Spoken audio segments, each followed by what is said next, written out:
Hello students, we are doing the 13th chapter, that is photosynthesis in higher plants, and in this chapter till now we have discussed what is the history of photosynthesis, structure of chloroplast and various photosynthetic pigments like chlorophyll, carotenes and xanthophylls. Dear students, today we will be discussing on light reaction, also known as photochemical reaction. Students, we all know that in photosynthesis, two types of reactions they are taking place. One is light reaction and other is dark reaction. So today we will be discussing in detail on light reaction or the photochemical phase of photosynthesis. Now students, what are photosystems? Because these photosystems they participate in the light reaction. Photosystem students क्या है? फोटोसिस्टम्स एक group है pigments का.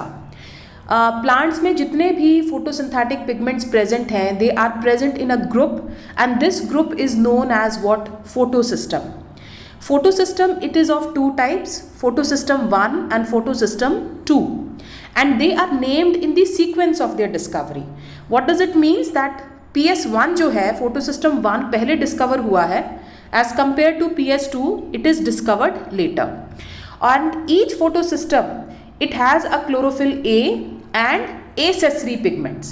ये जो accessory pigments हैं students, इसमें other types of chlorophylls like chlorophyll A, B, carotenes and xanthophylls they are present. So जितने भी photosynthetic pigments हैं plants में present students, they are arranged in a group. This group is known as what? Photosystem. और photosystem में एक जो main है, एक मेन जो हम कह सकते हैं जो सबसे इंपॉर्टेंट पिगमेंट है, that is the chlorophyll A molecule. And this chlorophyll A molecule it forms the reaction centre. And this chlorophyll A molecule it is surrounded by many other photosynthetic pigments like chlorophylls, carotenes and xanthophylls. Now all the pigments except the chlorophyll A, chlorophyll A को छोड़ के बाकी जितने भी photosynthetic pigments हैं they form a light harvesting complex और antenna molecules. इनका काम क्या है students? ये जो antenna molecules हैं इनका काम है different wavelengths of light को absorb करना और उसे hand over कर देना to the reaction center, and this reaction center it is a special type of chlorophyll A molecule.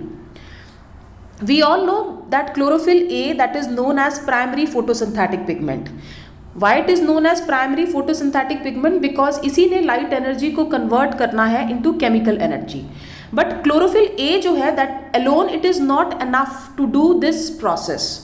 So it is surrounded by a number of antenna molecules which consist of many other photosynthetic pigments. And they form what? They form light harvesting complex और antenna molecules, और ये antenna molecules different wavelengths of light को absorb कर रहे हैं और उसे hand over कर रहे हैं to this chlorophyll A which is acting as the reaction center. Now students, we all know that photosystems they are of two types, एक PS1 है और एक PS2 है.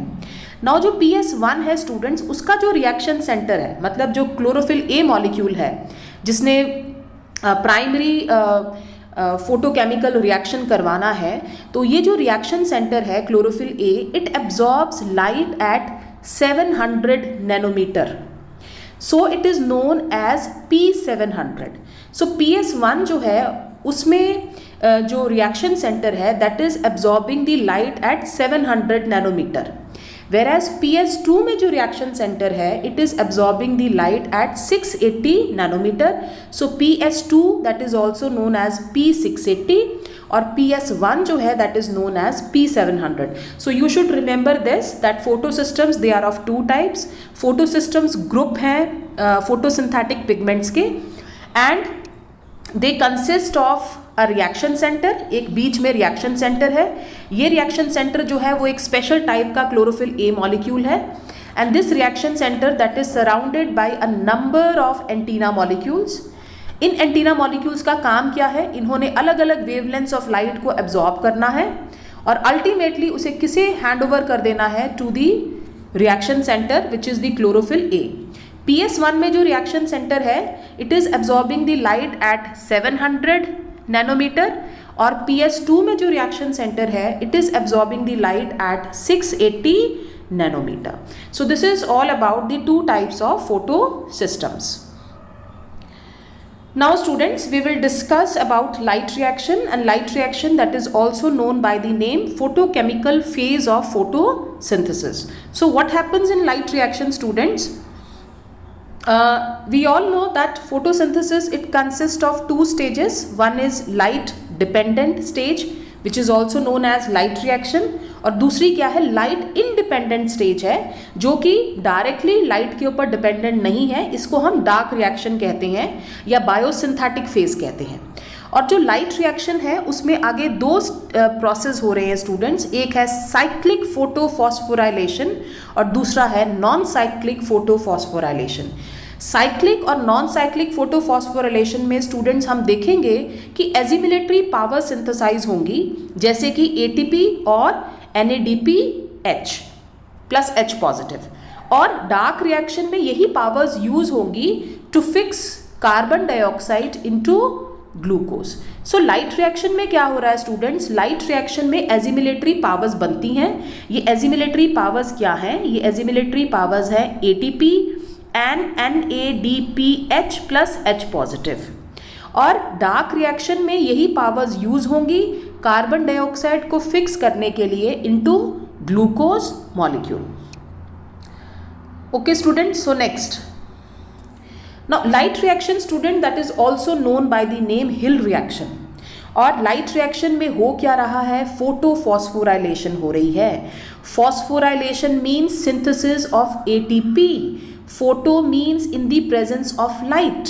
ठीक है स्टूडेंट्स, हमने रेस्पिरेशन में पढ़ा था ऑक्सीडेटिव फॉस्फोराइलेशन. वहाँ पे ऑक्सीडेशन से जो रिड्यूसिंग पावर्स बनी थी लाइक NADH2 और FADH2, उनकी ऑक्सीडेशन से ATP की सिंथेसिस हुई थी. फोटोसिंथेसिस में स्टूडेंट्स जो ATP सिंथेसाइज हो रहा है that is taking place in the presence of light, and this is known as what? Photophosphorylation. So photophosphorylation is the process in which the light energy, it is converted into chemical energy in the form of what? In the form of ATP.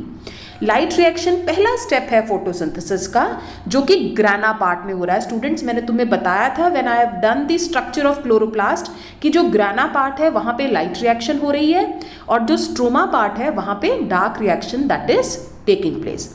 Now students, जो light reaction है उसमें main phases क्या है, क्या क्या चीज़ें हो रही हैं लाइट रिएक्शन में? Very important, photolysis of water. Photolysis means break down. पानी जो है वो उसकी ब्रेक डाउन होगी, वाटर की ब्रेक डाउन हो रही है in the presence of light. So in the presence of light, the water, it is breaking down into 4 protons, 4 electrons and 1 molecule of oxygen. So this is the photolysis of water. So photolysis जो हो रही है पानी की, और ये जो oxygen gas evolve होती है, we all know that oxygen gas that is coming from water, not from carbon dioxide, और इसे एक्सपेरिमेंटली प्रूव भी किया है डिफरेंट साइंटिस्ट ने. सो लाइट रिएक्शन में अगर एजिमिलेटरी पावर्स बनती हैं, ATP बन रहा है, NADPH बनता है, तो इसके साथ साथ फोटोलिसिस भी हो रही है पानी की. पानी जो है वो लाइट की प्रेजेंस में ब्रेक डाउन हो रहा है और मॉलिकुलर ऑक्सीजन गैस जो है दैट इज इवॉल्विंग. दूसरी चीज क्या हो रही है स्टूडेंट्स? इलेक्ट्रॉन ट्रांसफर्स कर रहे हैं from one carrier to another carrier. इसको हम थोड़ा डिटेल में डिस्कस करेंगे इलेक्ट्रॉन ट्रांसफर्स को in the cyclic and non cyclic photophosphorylation. और तीसरी चीज़ क्या है? फोटोफॉस्फोराइलेशन हो रही है, ATP की सिंथेसिस हो रही है in the presence of light. So ये लाइट रिएक्शन के मेन पार्ट्स हैं. कि तो मेन पार्ट्स क्या है लाइट रिएक्शन में स्टूडेंट्स? दो चीज़ें याद रखो कि लाइट रिएक्शन में एक तो एजिमिलेटरी पावर्स बनती हैं ATP और NADPH प्लस H पॉजिटिव, और दूसरा यहाँ पे क्या हो रहा है? फोटोलिसिस हो रही है वाटर की to liberate the molecular oxygen. Now light reaction that is also known by the name photochemical phase of photosynthesis. और light reaction में मेन चीज ही क्या है? photophosphorylation. So phosphorylation means synthesis of ATP and photo means light. So the synthesis of light in the presence of the synthesis of ATP in the presence of light, that is known as photophosphorylation. So the synthesis of ATP by cells, that is known as phosphorylation, and photophosphorylation is the synthesis of ATP in chloroplast in the presence of light. Now students, जो photophosphorylation है, synthesis of ATP है और NADPH है, that is taking place in two ways. One is cyclic and other is non-cyclic. Now first, what is non-cyclic photophosphorylation? याद रखो students, जो non cyclic photophosphorylation है उसमें दोनों फोटो सिस्टम्स पार्टिसिपेट करेंगे. P680 कौन सा है? PS2 है. और P700 क्या है? It is PS1. तो हम कह सकते हैं कि नॉन साइक्लिक फोटोफॉस्फोराइलेशन में दोनों फोटो सिस्टम्स पार्टिसिपेट कर रहे हैं. PS1, P700 also, PS2, P680 also. And ये जो फोटो सिस्टम्स हैं ये क्या है एक्चुअली? ये ग्रुप हैं फोटोसिंथेटिक पिगमेंट्स के, like chlorophyll A, B and a number of accessory pigments. Now students, नाम से लग रहा है नॉन साइक्लिक. तो नॉन साइक्लिक जो फोटोफॉस्फोराइलेशन है उसमें जो फ्लो है इलेक्ट्रॉन्स का वो साइक्लिक नहीं है. मतलब अगर किसी ने इलेक्ट्रॉन दिए तो उसको वापस नहीं मिलेंगे, ये नॉन साइक्लिक है. साइक्लिक में क्या होता है कि अगर किसी ने इलेक्ट्रॉन्स दिए तो उसको वापस अपने इलेक्ट्रॉन्स मिल गए, तो ये जो मूवमेंट होता है इसको हम साइक्लिक कहते हैं. नॉन साइक्लिक में ऐसा नहीं हो रहा. नॉन साइक्लिक में जो फ्लो है इलेक्ट्रॉन्स का that is non cyclic.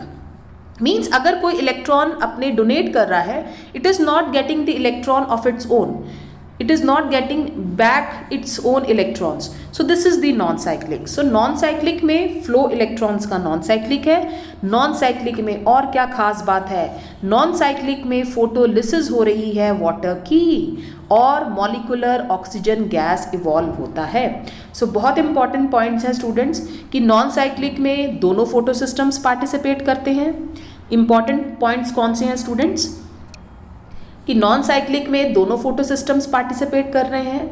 Non cyclic में जो फ्लो है इलेक्ट्रॉन्स का वो नॉन साइक्लिक है. नॉन साइक्लिक में फोटोलिसिस हो रही है पानी की और मॉलिक्यूलर ऑक्सीजन गैस इवॉल्व होती है. नॉन साइक्लिक में जो एंड प्रोडक्ट्स है स्टूडेंट्स वो NADP, रिड्यूस्ड NADP क्या हुआ? NADPH plus H positive. तो it means NADPH plus H positive बन रहा है, ATP बनता है plus molecular oxygen gas evolve हो रही है. So these are the end products of non cyclic photophosphorylation. High energy electrons, अब देखो नॉन साइक्लिक में होगा क्या, with the help of diagram हम इसको स्टडी करेंगे. सो नॉन साइक्लिक में इलेक्ट्रॉन्स रिलीज होंगे by PS2 and they will be accepted by primary electron acceptor. फिर ये इलेक्ट्रॉन्स पास करेंगे via a series of electron acceptors like plastoquinone, cytochrome complex, plastocyanin, और फिर वो जाएंगे P700 के पास, PS1 के पास. मीनवाइल PS1 जो है वो अपने इलेक्ट्रॉन्स को रिलीज करेगा and their electrons they will be pass to NADP through ferredoxin and ultimately they will reduce NADP to NADPH2. Let us study it further with the help of the diagram. It will be more clear to you students. ये देखो, ये दिखाया गया students non cyclic photophosphorylation का. और अब मैंने तुम्हें इसमें इंपॉर्टेंट पॉइंट्स में दोबारा रिपीट करती हूँ. देखो, नॉन साइक्लिक फोटोफॉस्फोराइलेशन में दोनों फोटो सिस्टम्स पार्टिसिपेट कर रहे हैं students. Both the photo systems they are participating. Non cyclic में ATP की फॉर्मेशन हो रही है. नॉन साइक्लिक में NADPH जो है वो फॉर्म्ड हो रहा है. ओके. नॉन साइक्लिक में वाटर की फोटोलिसिस हुई और ऑक्सीजन गैस क्या हुई? इवॉल्व हुई. ओके स्टूडेंट्स, तो देखो सभी चीज़ें ये क्लियर हैं इस डायग्राम में कि नॉन साइक्लिक फोटोफॉस्फोराइलेशन में दोनों फोटो सिस्टम्स पार्टिसिपेट करते हैं. नॉन साइक्लिक में पानी की फोटोलिसिस हो रही है, ऑक्सीजन गैस इवॉल्व कर रही है, और नॉन साइक्लिक में ATP के साथ साथ जो दूसरी एजिमिलेटरी पावर है NADPH प्लस H पॉजिटिव उसकी सिंथेसिस हो रही है. और देखो फ्लो जो है इलेक्ट्रॉन्स का नॉन साइक्लिक में it is in non cyclic manner. देखो P680 ने अगर अपने इलेक्ट्रॉन्स दिए तो P680 के इलेक्ट्रॉन्स जो हैं वो किसके पास गए? P700 के पास गए. और P680 को अब वो जो है जब उसने अपने इलेक्ट्रॉन्स को लॉस किया तो वो बड़ा अनस्टेबल हो गया है, तो उसको इलेक्ट्रॉन्स किसके मिल रहे हैं, it is getting the electrons of water. मतलब P680 को खुद के इलेक्ट्रॉन्स नहीं मिले, वो नॉर्मल स्टेट में कैसे आया, bye getting the electrons from water. Meanwhile जो P700 ने जब अपने इलेक्ट्रॉन्स को डोनेट किया टू अ प्राइमरी एक्सेप्टर, तो वो जो है नॉर्मल स्टेट में कैसे आएगा, by getting the electrons from P680। तो यहाँ पे जो फ्लो है इलेक्ट्रॉन्स का students, that is in non cyclic manner, therefore this is known as non cyclic photophosphorylation. So देखो स्टूडेंट्स, नॉन साइक्लिक में क्या हो रहा है, सबसे पहले हम P680 को देखते हैं, PS2 के ये जो एंटीना मॉलिक्यूल्स हैं, they will absorb the light energy of different wavelengths, और वो किसको हैंड ओवर कर देंगे, to the reaction centre P680। P680 को जब इतनी ज़्यादा एनर्जी मिलेगी तो उसके इलेक्ट्रॉन्स हाई एनर्जी शेल में जाएंगे and they will be lost and accepted by a primary acceptor. Primary acceptor फिर अपने इन इलेक्ट्रॉन्स को देगा तो plastoquinone will donate the electrons to cytochrome complex. Cytochrome complex फिर इलेक्ट्रॉन्स को डोनेट करेगा टू प्लास्टोसियानिन, और प्लास्टोसियानिन फिर इलेक्ट्रॉन्स देगा टू P700। मीनवाइल स्टूडेंट, जो P700 है वो भी लाइट एनर्जी को लेके उसके भी इलेक्ट्रॉन्स हाई एनर्जी शेल्स में चले जाएंगे and they will be taken up by a primary acceptor. ये प्राइमरी एक्सेप्टर फिर इलेक्ट्रॉन्स को देगा टू फेरिडॉक्सिन देंगे to NADP positive in the presence of enzyme NADP reductase, और इस तरीके से NADPH प्लस H पॉजिटिव की सिंथेसिस होगी। तो स्टूडेंट्स, ये जो जर्नी है इलेक्ट्रॉन्स की, देखो यहाँ पे ये तो अपहिल जर्नी है, लो रिडॉक्स पोटेंशियल से हाई रिडॉक्स पोटेंशियल की तरफ इलेक्ट्रॉन्स जा रहे हैं, बट ये जो जर्नी है students, this journey is a downhill journey. यहाँ पे इलेक्ट्रॉन्स हाई रिडॉक्स पोटेंशियल से लो रिडॉक्स पोटेंशियल की तरफ आ रहे हैं, तो इस टाइम इतनी ज़्यादा एनर्जी रिलीज होगी कि ये एनर्जी ATP की सिंथेसिस में हेल्पफुल होगी। और देखो फिर इलेक्ट्रॉन्स P700 से फेरिडॉक्सिन के पास गए, फेरिडॉक्सिन से वो NADP पॉजिटिव के पास गए, NADP पॉजिटिव ने इलेक्ट्रॉन्स को यहाँ से ले लिया और प्रोटॉन्स को कहाँ से लिया, from the photolysis of water, और इस तरीके से उसने रिड्यूसिंग पावर बना दी NADPH plus H positive. So this is all about non cyclic photophosphorylation. तो non cyclic photophosphorylation actually part है लाइट रिएक्शन का, और देखो इसमें एजिमिलेटरी पावर्स बन रही हैं, ATP बनता है, NADPH प्लस H पॉजिटिव बन रहा है, इसमें फोटोलिसिस हो रही है वाटर की, मॉलिक्यूलर ऑक्सीजन गैस जो है वो इवॉल्व करती है। सो this is the non cyclic. Second step है स्टूडेंट्स साइक्लिक फोटोफॉस्फोरिलेशन। अब देखो साइक्लिक में केवल PS1 पार्टिसिपेट करेगा, नॉन साइक्लिक में दोनों पार्टिसिपेट कर रहे थे, यहाँ पे केवल पहला जो है PS1 जो है दैट विल पार्टिसिपेट, और इनका जो एंड प्रोडक्ट है दैट इज ATP। इसका मतलब कि साइक्लिक में केवल ATP फॉर्म्ड हो रहा है, इसमें NADPH प्लस H पॉजिटिव ये फॉर्म्ड नहीं होगा।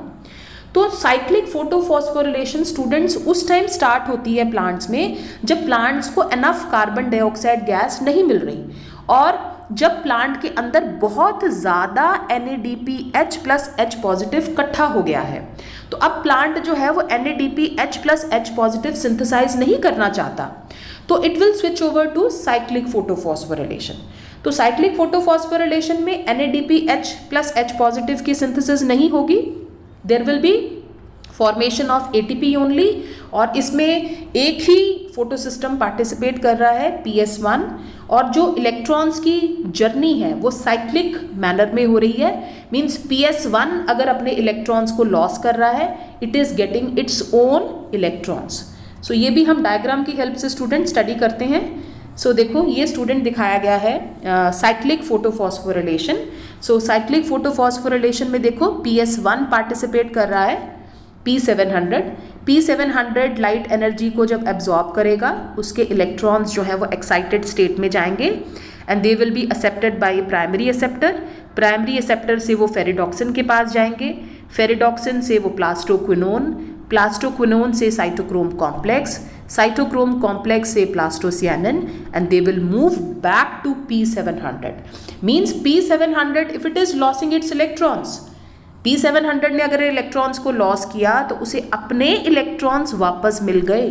तो यहाँ पे जो जर्नी है इलेक्ट्रॉन्स की that is taking place in a cyclic manner. And students देखो यहाँ पे ना तो फोटोलिसिस हो रही है पानी की, कोई मॉलिक्यूलर ऑक्सीजन गैस नहीं इवॉल्व हो रही, ना ही यहाँ पे NADPH प्लस H पॉजिटिव की सिंथेसिस हुई है।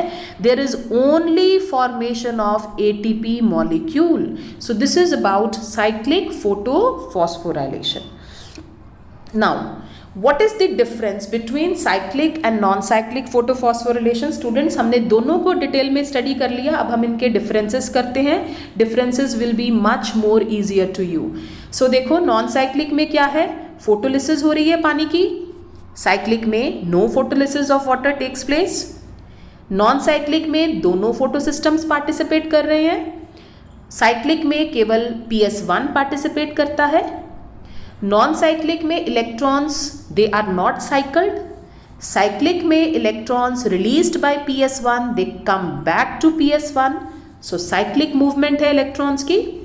नॉन साइक्लिक में both ATP and NADPH they are produced, cyclic में केवल ATP फॉर्म्ड हो रहा है।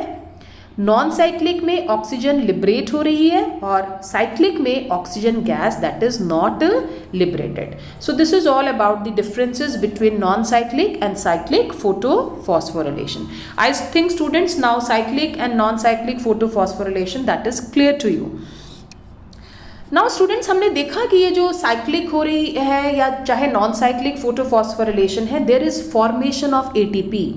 हमने तो डायरेक्टली कह दिया कि ये जो इलेक्ट्रॉन्स की जर्नी है that is a downhill journey. Electrons they are transferred from high redox potential to low redox potential, therefore energy is released और इस एनर्जी की हेल्प से ATP फॉर्म्ड हो रहा है। बट एक्चुअली ATP की फॉर्मेशन को डिटेल में किसने स्टडी किया था, पीटर मिटचेल ने। स्टूडेंट्स मैंने ऑक्सीडेटिव फॉस्फोराइलेशन में भी तुम्हें केमी ऑस्मोटिक हाइपोथेसिस करवाई है इन डिटेल, जिसमें पीटर मिटचेल ने बताया था कि how the ATP that is formed in mitochondria, and Peter Mitchell he also explained the formation of ATP in chloroplast also by the process of photophosphorylation। तो Peter Mitchell ने ये hypothesis दी है students, chemiosmotic hypothesis. So it explains the mechanism of ATP synthesis in chloroplast, movement of ions across a semi-permeable membrane, it occurs in chloroplast as well as in the mitochondria।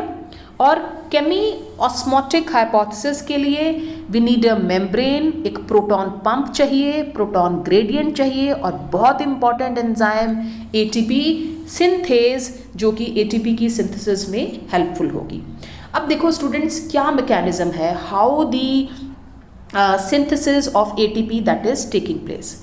Students जो PS1 है और PS2 है, जो PS2 है वो associated है with the photolysis of water, और वो थोड़ा जो ये थैलेकॉइड दिखाया गया है students, this is the structure of a thylakoid. तो ये थैलेकॉइड का अंदर वाला पार्ट है जिसको हम ल्यूमेन कहते हैं, and this is the stroma part. तो PS2 जो है स्टूडेंट्स वो थोड़ा सा ल्यूमेन वाली साइड की तरफ होता है, अंदर की तरफ होता है, एंड हमें पता है कि PS2 जो है वो पानी की फोटोलिसिस भी कर रहा है, और जब वाटर की फोटोलिसिस हो रही है तो हमें पता है प्रोटॉन्स रिलीज होते हैं, ठीक है, 4 प्रोटॉन्स हमने देखे रिलीज हो रहे थे। तो ये प्रोटॉन स्टूडेंट्स कहाँ पे प्रेजेंट हैं, they are present towards the inner side of the thylakoid that is in the lumen part. Okay students, so protons जो हैं इन दी स्ट्रोमा, अब देखो बाहर की तरफ प्रोटॉन्स जो हैं वो यूज हो रहे हैं, जैसे कैसे यूज हो रहे हैं स्टूडेंट्स, NADP पॉजिटिव ने प्रोटॉन्स को ऐड करके बनाया था NADPH plus H positive. It means outer side पे प्रोटॉन्स यूज हो रहे हैं, इनर साइड पे प्रोटॉन्स की कंसंट्रेशन जो है वो बढ़ रही है due to the photolysis of water. इसका मतलब there is a difference in the concentration of protons along the 2 sides of the membrane of the thylakoid. अंदर वाले साइड पे प्रोटॉन्स की कंसंट्रेशन ज़्यादा है, बाहर वाले साइड पे प्रोटॉन्स की कंसंट्रेशन कम है। तो एक ग्रेडियंट एस्टैब्लिश हो गया है प्रोटॉन्स का along the 2 sides of the membrane. अंदर वाले साइड पे प्रोटॉन्स की कंसंट्रेशन हायर, बाहर वाले साइड पे प्रोटॉन्स की कंसंट्रेशन कम है। सो स्टूडेंट्स एक फोर्स क्रिएट होगा which is known as proton motive force towards the inner side. अंदर प्रोटॉन्स की कंसंट्रेशन इतनी ज़्यादा हो जाएगी कि वो प्रोटॉन्स एक फोर्स क्रिएट करेंगे जिसको हम कहते हैं proton motive force. And because of this force protons they will come back towards the stroma site, वो दोबारा स्ट्रोमा साइट की तरफ आने की कोशिश करेंगे। बट अब जो उनकी एंट्री हो रही है towards the stroma site, it will take place through the enzyme ATP synthase. और ये जो इनकी एंट्री होगी टुवर्ड्स दी स्ट्रोमा साइट, वो एंट्री जो है वो कहाँ से होगी, एटीपी सिंथेज एंजाइम की तरफ होगी या थ्रू होगी एटीपी सिंथेज एंजाइम। सो ये जो स्टूडेंट्स एटीपी सिंथेज एंजाइम है, देखो इसका ये एक दो कॉम्प्लेक्सेस होते हैं, एक CF0 है और एक CF1 है। ठीक है, CF0 जो है वो मेम्ब्रेन के ऊपर प्रेजेंट है और उसमें एक चैनल प्रेजेंट है, एक चैनल है जिसके थ्रू प्रोटॉन्स जो हैं वो अंदर एंटर करेंगे। और जो CF1 है, ये वाला जो है कॉम्प्लेक्स, ये स्ट्रोमा वाली साइड की तरफ है और यहाँ पे स्टूडेंट्स प्रेजेंट है enzyme ATP synthase. It means जब प्रोटॉन्स ल्यूमेन से स्ट्रोमा की तरफ एंटर कर रहे हैं, they are entering through CF0 CF1 complex. CF0 में चैनल प्रेजेंट है प्रोटॉन्स का, तो protons they will move through this channel and when they will come to the CF1 part, तो यहाँ पे ये जो एंजाइम है एटीपी सिंथेज ये एक्टिवेट हो जाएगा and it will help in the formation of what, it will help in the formation of ATP। So इस तरीके से स्टूडेंट्स ATP की फॉर्मेशन जो है that will take place. So energy that is use to pump protons across a membrane, तो एक gradient establish हो गया along the two sides of the thylakoid membrane. ATP synthase, it has a channel for the diffusion of protons back across the membranes, and this releases energy to activate the enzyme ATP synthase, and this will help in the formation of what, ATP। तो देखो students, last में इस diagram से एक बारी हम फिर clear कर लेते हैं कि जब भी इलेक्ट्रॉन्स की जर्नी हो रही है आइदर थ्रू साइक्लिक और नॉन साइक्लिक फोटोफॉस्फोरिलेशन, तो उस टाइम प्रोटॉन्स जो हैं वो रिलीज हो रहे हैं towards the inner side of the thylakoid. ये जो इनर साइड है थाइलेकॉइड की, इसको हम ल्यूमेन कहते हैं, और ये जो बाहर वाली साइड है this is the stroma site. तो बाहर प्रोटॉन्स यूज हो रहे हैं, अंदर प्रोटॉन्स की जनरेशन हो रही है, जिसके कारण अंदर प्रोटॉन्स की कंसंट्रेशन ज़्यादा है, बाहर प्रोटॉन्स की कंसंट्रेशन कम है। तो एक ग्रेडियंट एस्टैब्लिश हो गया प्रोटॉन्स का along the two sides of the thylakoid membrane, and because of this gradient एक force create हुआ है which is known as proton motive force, and because of this force the protons they come back towards the stroma site, but अब उनकी entry जो होगी stroma site की तरफ होगी only through CF0 CF1 complex। CF0 में channel present है protons का, and when these protons they will release towards or they will be reaching towards CF1 part, तो उस टाइम ये एंजाइम जो है ATP सिंथेज ये एक्टिवेट हो जाएगी and this will help in the formation of ATP। So students, in this way Peter Mitchell he explained the process of formation of ATP by the process of cyclic and non-cyclic photophosphorylations। So students, this was all about today's topic. तो आज हम अपने topic में हमने detail में study किया light reaction के बारे में। फोटोसिंथेसिस में दो टाइप की रिएक्शंस हो रही हैं, एक लाइट रिएक्शन है और एक डार्क रिएक्शन है। तो हमने ये स्टडी किया स्टूडेंट्स की लाइट रिएक्शन में अलग अलग पावर्स बनी, लाइक ATP बना, NADPH की फॉर्मेशन हुई, फोटोलिसिस हुई पानी की। और अब हम नेक्स्ट लेक्चर करेंगे डार्क रिएक्शन। उस डार्क रिएक्शन में हम देखेंगे कि ये जो एजिमिलेटरी पावर्स बनी है लाइट रिएक्शन में ये यूज़ होंगी, ATP यूज़ होगा, NADPH यूज़ होगा और वो कार्बन डाइऑक्साइड को फिक्स करेगा इनटू ग्लूकोज और इस तरीके से फूड की सिंथेसिस होगी।